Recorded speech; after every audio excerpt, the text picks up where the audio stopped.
Happy Wednesday, everyone. We're here to take another look at East Africa. A little review of the countries of the region. You can see here their political map. Sudan, south of there, the newest country in Africa, South Sudan.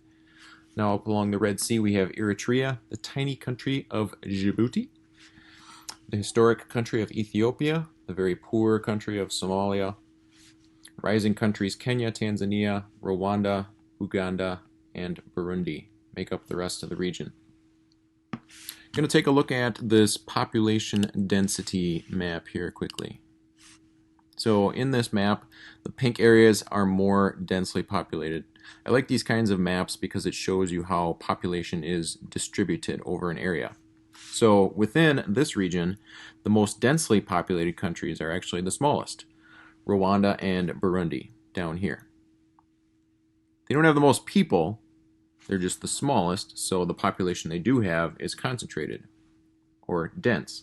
Another example is Ethiopia, which is the most populated country in the region. About 100 to 110 million people live there.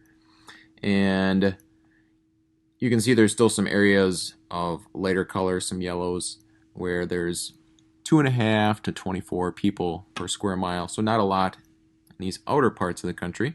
But in the highland parts and up closer to the Red Sea, pretty densely populated, especially around the capital, Addis Ababa. So cities within the region tend to be either in highland areas, because it's cooler there, or near the coast. It's cooler there, or people were drawn there because of trade, shipping, and industry, and opportunities like that. Here's an example of one of the great cities of the region, Nairobi, Kenya. Pretty young city, only was founded in 1899 as a railroad depot, but today is a city of over 3 million people.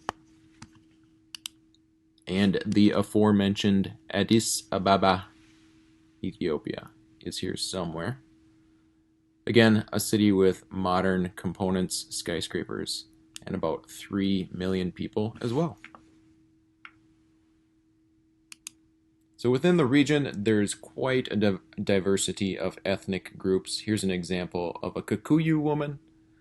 Kikuyu and this next group, Kamba, are groups that live in the highland parts of Kenya and Tanzania. They follow more traditional ways of life. Some other traditional groups live in the drier, more arid parts of Kenya, like this Samburu woman.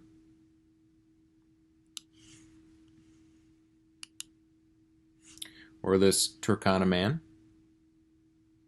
Their lifestyles, you could say, are pastoral. They're kind of in union with the land, and again, traditional ways of life. Nice looking jewelry, though.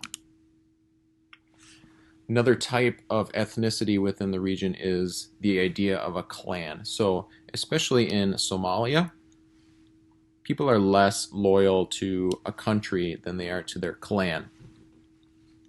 Somebody had a lot of free time who made this map here, but they did a nice job. And here in the lower right, you can see some of the names of the well-known clans within the region. I can't say most of them. I could probably say, I'm guessing this one here is pronounced Isaac. And this one here, Deer? I'm not sure.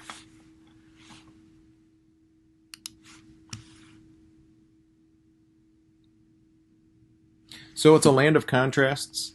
There are many, many languages, but if you're looking at this map here, you're going to see that some of them are more prominent than others. The area that we're studying is East Africa over here. Those that are in larger fonts are more prominent, more widely spoken. One example is Somali, which is a blend of Arab language and Swahili. Another example, not quite as large, but down here is Swahili. And Kikuyu, you can see in there, that's the exact name of one of those minority ethnicities that I mentioned earlier.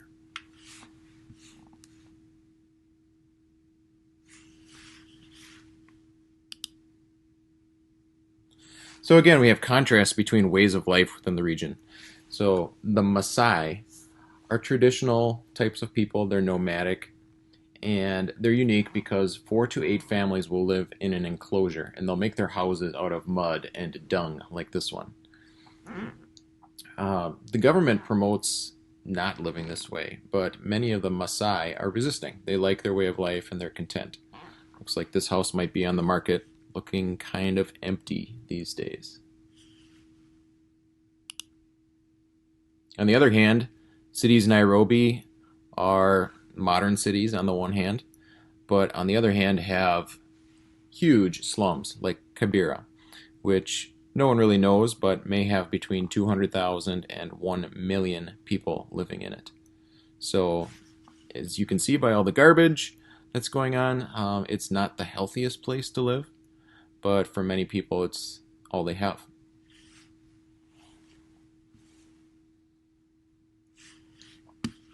Now, you contrast this with nice upper class neighborhoods like this. This home is in the city of Nairobi as well. Um, Probably not much different than a home you would see here in the US in a warmer part of the country.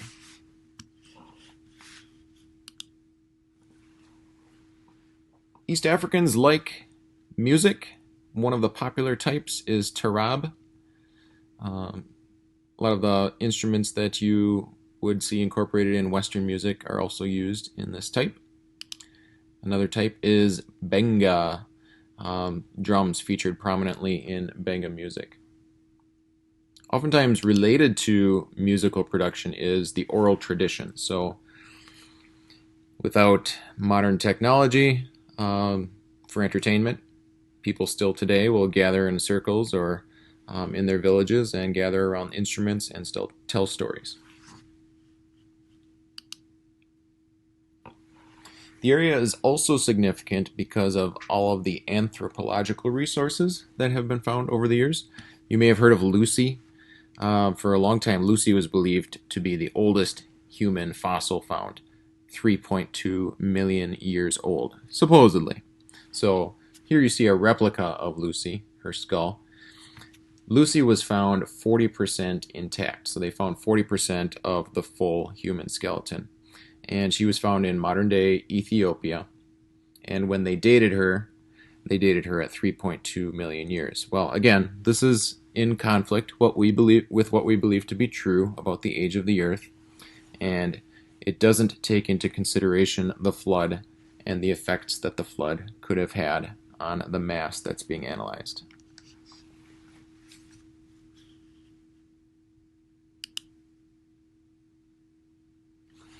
Another important part of the region is the huge expanses of open grasslands where these wonderful wildlife graze and migrate. So here in the Maasai Mara, people go on expeditions to view this kind of wildlife, and it's really a very important economic boost for the region. Brings in lots of money.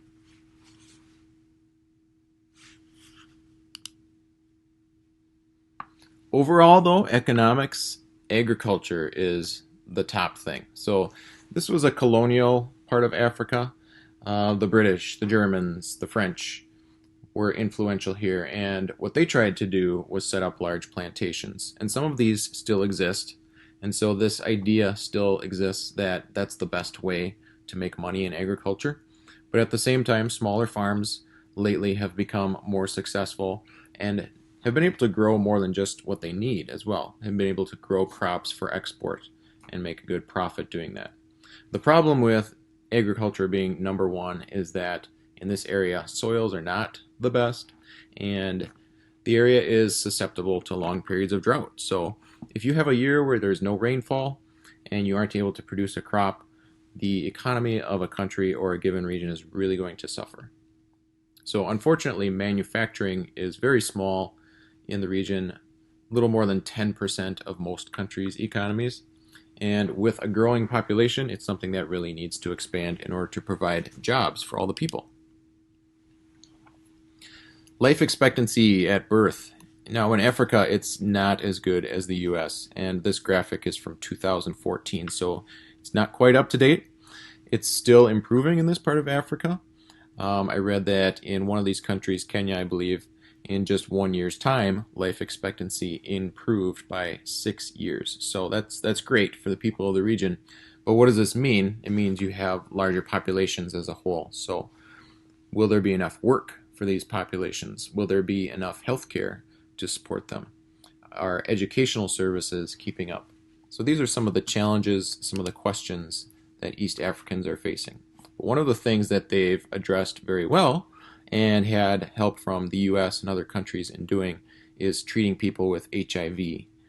HIV is the immunodeficiency infection that leads to AIDS, but it can be treated before it leads to AIDS, and people can lead relatively normal lives. The problem for a long time is that to treat a person with HIV cost about $6,000 a year.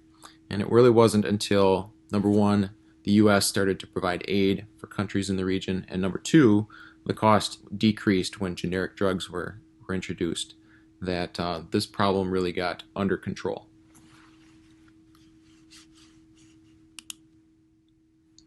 Another big problem in the area is deforestation.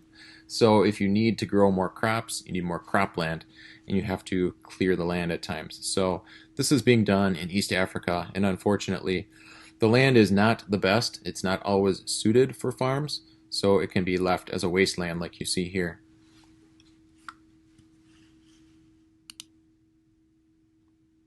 An ongoing problem, even though piano keys are not made out of ivory very often anymore, is poaching. So oftentimes the poachers are caught, the tusks are confiscated, and they're held under guard like you see here, and burned oftentimes as an example to be made of what should not be done. So this is likely what's going to happen to these elephant tusks. They'll be burned. No one should be able to be profiting from illegal activity is the idea behind all of it. So hopefully I've covered the important things here as we've talked about life in East Africa. Let's do a little review and see if that's the case. So a little fill in the blank game here. First one has to do with subsistence something or other. Well, what do you think? Subsistence poaching? No. Probably agriculture. This is an easy one for 7th graders. Come on, right? Poor blank makes farming difficult in the region. I think I mentioned a couple times that the soil is not the best. The country with the most people in the region is Ethiopia, which is something I did not know. I thought it was mostly a desolate, barren desert, but apparently it can support quite a bit of life. Tarab and Benga, those are forms of music in the region. Blank is home to the Kikuyu, Luo, and Maasai. That is Kenya. Arabic and French are spoken in Djibouti. Djibouti is the least populous country in the region, about 1 million people. Clans are important to society in Somalia. Animals in the region are threatened by poaching. It's not just elephants, rhinoceros as well are poached. Their tusks are used for jewelry and also medicine. And the Maasai herd cattle and move from place to place. Those are the people that live in the mud dung huts. So let's check and see if we got them right. We did. Excellent.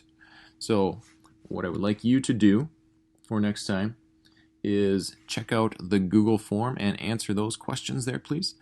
And send any other questions you may have my way. We'll meet again on Monday, next Monday. Look forward to talking to you then. Have a great weekend.